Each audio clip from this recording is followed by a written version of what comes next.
Hello বন্ধুরা, আজকে আমি বানাবো চিকেন পকোড়া। তো আমি প্রথমে 2 তাড়ি ধনেপাতা নিয়েছি আর নিয়েছি 2টো কাঁচা লঙ্কা আর 4 কোয়া রসুন ভালো করে কুচি করে নিয়ে পেস্ট করে নেব। তারপরে অল্প একটু সরিষার তেল দেব আর দিয়ে দেবো পাতিলেবুর রস, তারপরে একটু লবণ দেব, দিয়ে ভালো করে মেখে রেখে দেব।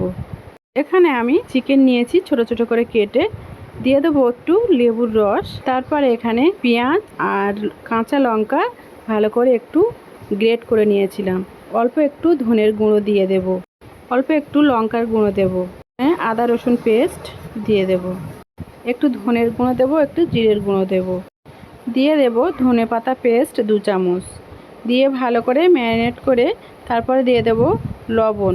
ম্যারিনেট করে নিয়ে প্রায় আধ ঘন্টা মতো রেখে দেব। তারপরে এখানে বেসন নিয়েছিলাম আর একটু হলুদের গুঁড়ো আর লবণ আর বেকিং সোডা দিয়ে ভালো করে চিকেনটা মেখে রেখে দেবো। তারপরে দিয়ে দেব একটা কড়াইতে তেলটা একটু গরম হয়ে গেলে চিকেনগুলো দিয়ে দেব। চিকেনগুলো দিয়ে লাল লাল করে ভেজে তুলে নেব। তারপর ধনেপাতার চাটনি আর টমেটো সস দিয়ে পরিবেশন করব। তো আমার এই রেসিপিটা কেমন হলো কমেন্ট করে জানাবেন।